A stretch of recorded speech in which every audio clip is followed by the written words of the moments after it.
Praise the Lord. विषय है आग का बपतिस्मा क्या है। आइए प्रियो हम प्रार्थना करें।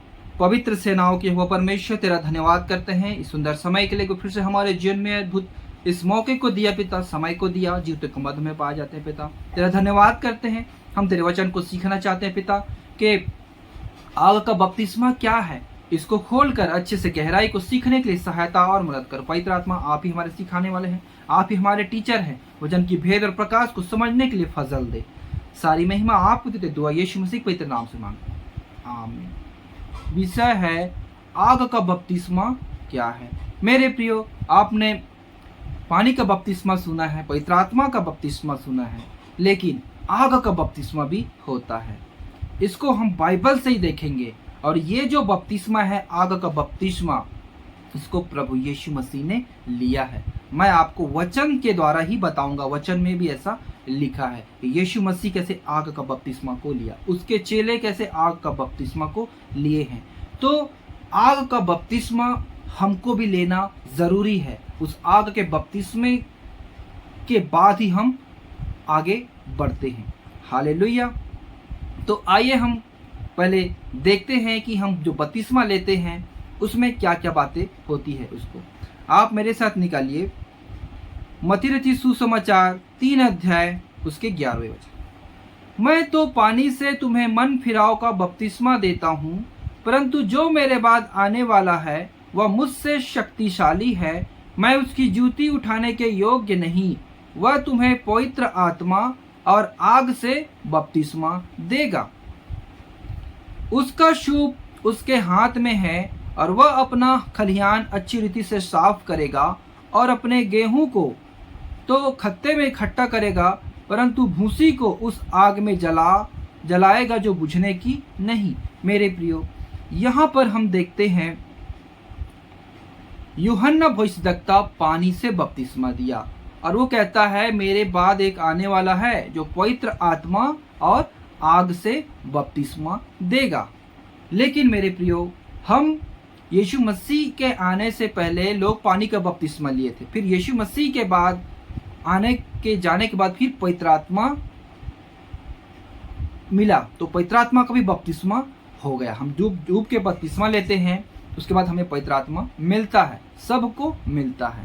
लेकिन ये आग का बपतिस्मा क्या है? आग का बपतिस्मा कैसे हमको लेना है, कैसे लिया जाता है और लेने के बाद क्या होता है, क्यों हमें लेना पड़ता है, इसकी गहराई को हम अच्छे से सीखेंगे। तो आप प्रार्थना के साथ बैठे प्रभु से कि प्रभु आपके मन को इधर उधर ना करे और आप इसको ध्यान से सुने और सीखे। ये आपके जीवन का बहुत ही बहुमूल्य समय है मेरे प्रियो, ताकि आप इस वचन की भेद को सीखेंगे। उसके बाद आपको मसीह जीवन में बढ़ने में बहुत ही आसानी होगी। हालेलुया। तो मेरे प्रियो, यहाँ पास हम देखते हैं उसका सूप उसके हाथ में है और वह अपना खलिहान अच्छी रीति से साफ करेगा। मतलब हम परमेश्वर की क्या है, खेती हैं। हमें एक फसल की तौर पे प्रभु देखता है। जैसे उसने कहा, जैसे एक किसान अपने खेत पे बीज डालता है, फिर उगता है, फिर वो फसल बढ़ जाता है, फिर उसको घर में लेके आता है, फिर उसको छांटता है, सींचता है, फिर उसमें जो दाने होते हैं उसको अपने पास रखता है, बाकी जो भूसी होता है उसको आग में जला देता है। तो इसी रीति से मेरे प्रियो, पर प्रभु यीशु मसीह कहता है कि गेहूं को अपने खत्ते पे रखेगा और भूसी को आग में जला देगा। तो भूसी क्या है, गेहूं क्या है, आप थोड़ा बहुत समझ पा रहे होंगे, मैं विश्वास करता हूं। मैं आपको अच्छे से और सिखाने की कोशिश करता हूं। आप मेरे साथ निकालिए इफिसियों की क्षमा करना, आप मेरे साथ निकालिए कुरिन्थियों की पत्री, पहला कुरिन्थियों 3 अध्याय उसके 9 से 15। क्योंकि हम परमेश्वर के सहकर्मी हैं, तुम परमेश्वर की खेती और परमेश्वर की रचना हो। परमेश्वर के उस अनुग्रह के अनुसार जो मुझे दिया गया है, मैंने बुद्धिमान राजमिस्त्री के समान नींव डाली और दूसरा उस पर रखदा रखता है, परंतु हर एक मनुष्य चौकस रहे कि वह उस पर कैसा रद्दा रखता है, क्योंकि उस नींव को छोड़ जो पड़ी है वह यीशु मसीह है। कोई दूसरी नींव नहीं डाल सकता। यदि कोई इस नींव पर सोना या चांदी या बहुमूल्य पत्थर या काठ या घास या फूस का रद्दा रखे तो हर एक का काम प्रकट हो जाएगा, क्योंकि वह दिन उसे बताएगा, इसलिए कि आग के साथ प्रकट होगा और वह आग हर एक का काम परखेगी कि कैसा है। जिसका काम उस पे बना हुआ स्थिर रहेगा वह मजदूरी पाएगा। यदि किसी का काम जल जाएगा तो वह हानि उठाएगा, पर वह आप बच जाएगा परंतु जलते जलते। यहाँ पास मेरे प्रियो पौलुस प्रेरित यहाँ लिखता है कि हम परमेश्वर के सहकर्मी हैं। तुम परमेश्वर की खेती और परमेश्वर की रचना हो। हम परमेश्वर की खेती और परमेश्वर की रचना है। जैसे यीशु मसीह हमने शुरू में पढ़ा कि उसका शुभ उसके हाथ में है, वो गेहूं को इकट्ठा करेगा और भूसी को आग में जला देगा। तो उसका देख रेख करने वाला कौन है? प्रभु के दास लोग। हम क्या हैं? विश्वासी जो हैं परमेश्वर की खेती हैं और वो और रचना है। मेरे प्रियो यहाँ पास एक बात आपको मैं और कहना चाहता हूँ, फिर एक साथ आपको मैं विवरण करूंगा। आप मेरे साथ निकालिए इफिसियों की पत्री 4 अध्याय उसके 22 से 24 कि तुम पिछले चाल चलन के पुराने मनुष्यत्व को जो भरमाने वाली अभिलाषाओं के अनुसार भ्रष्ट होता जाता है उतार डालो और अपने मन के आत्मिक स्वभाव में नए बनते जाओ और नए मनुष्य को पहन लो जो परमेश्वर के अनुरूप सत्य की धार्मिकता और पवित्रता में सींचा गया है। मेरे प्रियो, हम जब बपतिस्मा लेते हैं उसके बाद हम मर जाते हैं। हम अपने लिए मर गए, प्रभु यीशु मसीह को पहन लिए, तो हमारा जीवन नए रीति से चालू होता है प्रभु यीशु मसीह के लिए और नया से जीवन जीना हमारा शुरू होता है।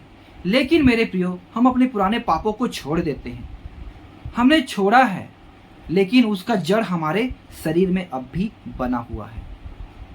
तो वो जो स्वभाव को हमें छोड़कर हम में क्या मिला है? हम नए बन गए हैं, अब हम मर गए हैं और नया यीशु मसीह के लिए जीवित है। पवित्र आत्मा हमें दिया गया है सहायक, हमें आगे बढ़ने के लिए और नई रीति से प्रभु की आज्ञा को पालन करके चलने के लिए। लेकिन पुराना स्वभाव का जड़ अभी भी हमारे अंदर है। जैसे पौलुस प्रेरित कहता है मेरे प्रियो कि मैं व्यवस्था के अधीन, मेरा शरीर बिका हुआ है, मैं करना नहीं चाहता फिर भी वो काम मुझसे हो जाता है। इसलिए मैं तो सत्य पर उस पर चलता हूँ, विश्वास पर, आत्मा के अनुसार, लेकिन मेरा शरीर में व्यवस्था के काम प्रकट होते हैं। मेरे प्रियो, इसका मतलब ये हमारा शरीर व्यवस्था के हाथ, पाप के हाथ बिका हुआ है ये शरीर। इसलिए इसको कंट्रोल में लाने के लिए परमेश्वर ने हमें क्या दिया? पवित्र आत्मा दिया है। हमारी अंदर की एक एक इच्छाओं को जो हमें बढ़ने से रोकती, उन इच्छाओं को, पुरानी अभिलाषाओं को दबाने के लिए, मारने के लिए पवित्र आत्मा दिया है। लेकिन वो अगर पवित्र आत्मा के द्वारा नहीं सुधर पाता है तो मेरे प्रियो, उसको एक ही काम है, उसको जैसे एक किसान अपने खेत पे फसल डालने से पहले उसमें जंगली घास फूस रहते हैं, मेरे प्रियो, उगा रहता है, तो वो क्या करता है? उस जंगली घास को बरसात आने से पहले ट्रैक्टर से ऐसे जुताई होता है, फिर वो जो घास का जड़ रहता है वो पलटी होकर ऊपर आ जाता है, उसके बाद वो धूप में जल के मर जाता है, फिर उसके बाद फिर पानी गिरता है, फिर उसके बाद उतना उगता नहीं। या फिर उन लोग खेत में देखना आपने, उसको डालकर पैरे को, घास को डालकर, जो धान से निकलता है उसको डालकर आग लगा देते हैं ताकि हर एक जंगली घास फूस क्या हो जाए? जल जाए। और जब उसका बीज डालने का समय आए तो वो जमीन एकदम स्वस्थ और साफ रहे, कोई भी उसमें दूसरा पौधा ना उगे। इस रीति से मेरे प्रियो, आग हमारे जीवन के लिए बहुत जरूरी है। वो आग का बपतिस्मा इसी को दर्शाता है। तो ये आग का बपतिस्मा को कैसे लेना है, कैसे ये हमारे जीवन में होता है, इसको हम आगे देखते हैं। तो मैं विश्वास करता हूँ आप ये अच्छे से समझ रहे होंगे मेरे प्रियो कि हमें हमारे जो पुराने स्वभाव हमारे अंदर अभी भी हैं, उसका जड़, तो उसको पवित्र आत्मा कंट्रोल करता है और हम कंट्रोल करते हैं ताकि वो दोबारा उत्पन्न ना हो। लेकिन वो ऐसे मानेगा नहीं, क्योंकि मेरे प्रियो, उसको आग से जलाएंगे तभी वो नष्ट होगा। इसलिए आग का बपतिस्मा लेना हर एक जने को जरूरी है। पौलुस प्रेरित क्या कहता है, आइए जरा हम देखते हैं। पहला कुरिन्थियों 9 अध्याय उसके 27 वचन में, परंतु मैं अपनी देह को मारता कूटता और वश में लाता हूँ, ऐसा ना हो कि औरों को प्रचार करके मैं आप ही किसी रीति से निकम्मा ठहरूं। जैसे कि मेरे प्रियो, प्रभु ने अपने लोगों को रखा है कि हम अपनी नई चाल में आगे बढ़ें, पुराने स्वभाव को छोड़े। कोई भी गाली देने वाला आप गाली ना दे, है ना, अपने पुराने चाल को कोई भी प्रकट ना करे और नई शिक्षा में बढ़ते जाए। तो पौलुस प्रेरित कहता है, मैं ऐसे लोगों को सिखाता हूँ, अगर मैं ऐसा करूं तो क्या काम का, इसलिए मैं अपने शरीर को मारता कूटता वश में लाता हूं। जैसे कि मेरे प्रियो, आपके अंदर जो स्वभाव होते हैं, प्रभु यीशु मसीह ने कहा, अगर तुम्हारा हाथ तुम्हें ठोकर खिलाए तो काट के फेंक दे। आप काट के फेंकेंगे नहीं, लेकिन वो स्वभाव को आप कंट्रोल करेंगे कि इस चीज को नहीं छूना, अशुद्ध चीज है, इस चीज के बारे में नहीं सोचना। आप अपने मन में, आत्मा में उसको क्या कंट्रोल करके, उसको आज्ञाकारिता करके उसको दबाएंगे। हालेलुया। तो ये उसको दर्शाता है मेरे प्रियो। वैसे ही जैसे कि एक किसान उसको, जैसे जो जंगली घास होता है उसको एक कुदारी लेके जाता है, उसको जमीन को खोदता है और उसके बाद उसको पलटी कर देता है। पहले ट्रैक्टर नहीं था तो उस समय ऐसा ही होता था, खोद के पलटी करके छोड़ देते थे, फिर धूप का गर्मी पड़ता था, उसके बाद वो जल के नाश हो जाता था। वैसे मेरे प्रियो, हम अपने शरीर में उस चीज को क्या है, मारते हैं। जैसे कुदारी से जमीन को आपने ऐसे मारा, वैसे ही हम अपने उसको मारना है, कूटना है। हमारे अंदर बहुत सारी इच्छाएं पैदा होगी जो परमेश्वर के विरुद्ध है, यीशु मसीह के आज्ञा के विरुद्ध है, तो हम उसको आज्ञा को पूरा नहीं करेंगे। हमारा शरीर कहेगा तू ये गंदी चीजें कर, तो हम उसकी लालसा को पूरा नहीं करेंगे। ये है मारना, पीटना, वश में लाना। हालेलुया। मेरे प्रियो, ये जो है आग का बपतिस्मा कैसे यीशु मसीह ने लिया, आइए मैं आपको वचन से बताता हूं। आप मेरे साथ निकालिए लूका रचित सुसमाचार 12 अध्याय 49 और 50। मैं पृथ्वी पर आग लगाने आया हूं और क्या चाहता हूं, केवल यह कि अभी सुलग जाती। मुझे तो एक बपतिस्मा लेना है और जब तक वह न हो ले तब तक मैं कैसी व्यथा में रहूंगा। प्रभु यीशु मसीह कहता है, मेरे प्रियो, मैं पृथ्वी पर आग लगाने आया हूं और क्या चाहता हूं, केवल यह कि अभी सुलग जाए। प्रभु यीशु मसीह ने हम पर आग का बपतिस्मा के बारे में बता के गया है। आग लगाने आया हूं कि सुलग जाए। हमने शुरू में क्या पढ़ा, यूहन्ना बपतिस्मा ने भी कहा कि वो तुम्हें पवित्र आत्मा और आग से बपतिस्मा देगा। यहाँ पर प्रभु यीशु मसीह कहता है आग लगाने आया हूं, ये कहता है। और अपना क्या कहता है, मुझे तो एक बपतिस्मा लेना है। जबकि उन्होंने बपतिस्मा लिया भविष्यद्वक्ता यूहन्ना से और पवित्र आत्मा भी उसके जीवन में आया और पूरा चला, लेकिन क्रूस में अपनी कीमत देने से पहले वो कहता है, मुझे यहाँ पे साफ साफ लिखा है लूका रचित सुसमाचार 12 अध्याय उसके 50 वचन पे, मुझे तो एक बपतिस्मा लेना है, जब तक वह ना हो ले तब तक मैं कैसी व्यथा में रहूंगा। देखो मेरे प्रिय, प्रभु यीशु मसीह ने भी वो आग का बपतिस्मा को दिखाता है।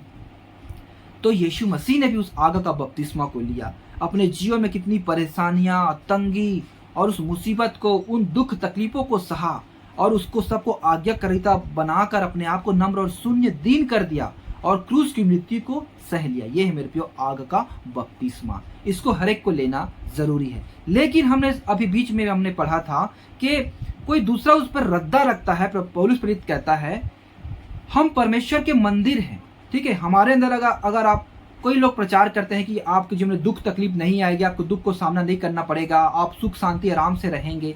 ये मेरे प्रियो धोखा है। ऐसा करेंगे तो आप सिद्धता को और कभी पहुंच ही नहीं पाएंगे, प्रभु यीशु मसीह के पास पहुंच ही नहीं पाएंगे। आपके जीवन में आग का बपतिस्मा बहुत जरूरी है। तो दुख और क्लेश का सामना आपको करना पड़ेगा, इसके बाद ही आप सिद्धता की ओर आगे बढ़ेंगे। इसको मैं और आपको खोलकर बताना चाहता हूँ कैसे लोगों के जीवन में, प्रभु यीशु मसीह के चेलों के जीवन में हुआ। आप मेरे साथ निकालिए पहला पत्रस 1 अध्याय उसके 6 और 7। इस कारण तुम मगन होते हो, यद्यपि अवश्य है कि अभी कुछ दिन के लिए नाना प्रकार की परीक्षाओं के कारण दुख में हो, और यह इसलिए है कि तुम्हारा परखा हुआ विश्वास, जो आग से ताए हुए नाशमान सोने से भी कहीं अधिक बहुमूल्य है, यीशु मसीह के प्रकट होने पर प्रशंसा और महिमा और आदर का कारण ठहरे। यहाँ पास मेरे प्रियो पतरस प्रेरित भी कहता है कि नाना प्रकार की परीक्षाओं के कारण दुख में हो, तो परीक्षा और दुख कलेश हमें वही आग का बपतिस्मा की ओर संकेत करता है। हालेलुया। क्योंकि मेरे प्रियो हमारे जीवन में जो भी परेशानी, जो भी हमारी लालसा जो हमारे अंदर जो है, उसको आग जलाएगा। वो जो जैसे उत्पन्न होगा, पवित्र आत्मा ने जितना कंट्रोल किया वो हुआ, हमने जितना कंट्रोल किया वो हुआ, लेकिन वो उससे भी नहीं माना, तो आग उसको जलाने के लिए आग का बपतिस्मा जरूरी है। हमारी इच्छाओं को अगर आप नहीं जलाएंगे तो आप एक भूसी की तरह, जैसे प्रभु यीशु मसीह ने कहा, उधर वचन में हमने पढ़ा शुरू में कि आग को भूसी में जला दे, भूसी को आग में जला देगा और गेहूं को खत्ते पे रखेगा। तो हमें, अगर हम बपतिस्मा नहीं लेना चाहते, ये वाला दुख तकलीफ हमारे जीवन में ना आए, हम यीशु मसीह को तिरस्कार कर देंगे, तो हमें प्रभु उस आग में डाल देगा।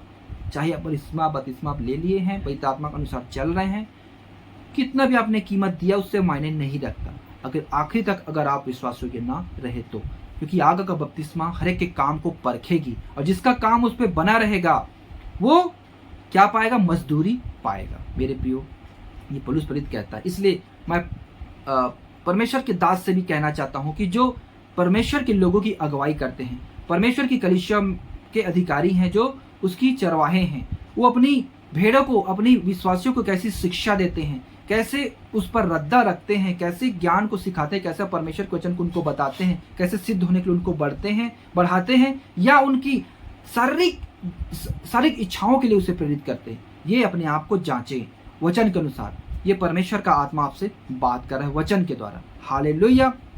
यहाँ पर कहा, यहाँ पर हम पढ़ते हैं, यह इसलिए कि तुम्हारा परखा हुआ विश्वास जो आग से ताए हुए नाशवान सोने से भी कहीं अधिक बहुमूल्य है।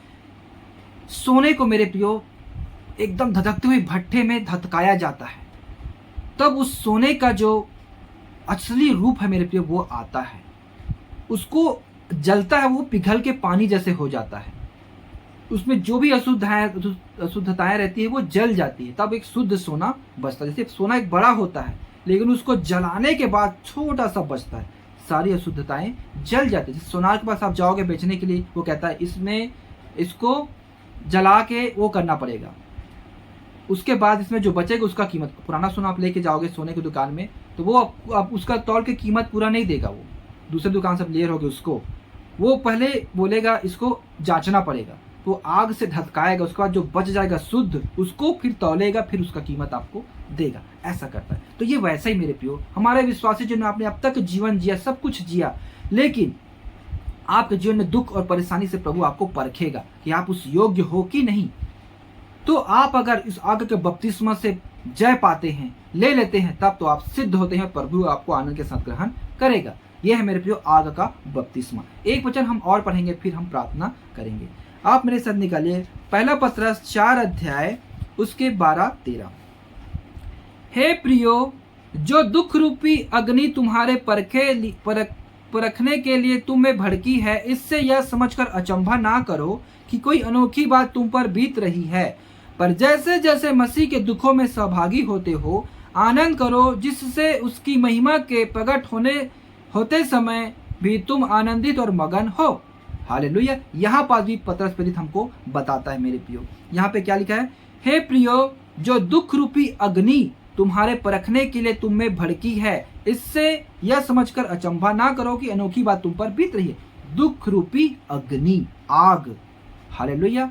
जो दुख हमारे जीवन में आता है मेरे प्रियो, वही हमारा सही समय होता है, वही हमारा आग का बपतिस्मा है। मतलब हमारे जीवन में जो परीक्षाएं आती है मेरे प्रियो, वो हमारे लिए आग का बपतिस्मा को दर्शाता है। यीशु मसीह ने कहा, हे प्रभु, अगर तेरी मर्जी हो तो ये कटोरा मुझसे दूर हो जाए। जो प्याला उसने पीने पर था, जो क्रूस की मृत्यु सहने पर था, उससे पहले उन्हें गत्समनी के पहाड़ पर जाकर प्रार्थना किया, जहां उसका पसीना खून की तरह गिरा। तो उस समय क्या प्रार्थना किया प्रभु ने? यीशु ने यही प्रार्थना किया, मेरे प्रियो, ये कटोरा मुझसे दूर हो जाए, लेकिन मेरी इच्छा नहीं, तेरी इच्छा पूरी हो। तो ये है मेरे प्रियो आग का बपतिस्मा। ये वही बपतिस्मा के बारे में प्रभु यीशु मसीह कहता है कि आग का बपतिस्मा हम हर एक को लेना है। प्रभु यीशु मसीह के चेले ने सबने लिया है।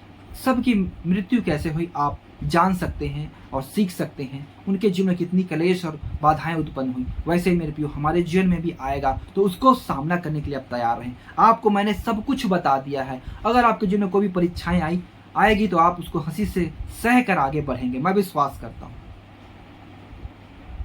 आइए प्रियो हम प्रार्थना करें।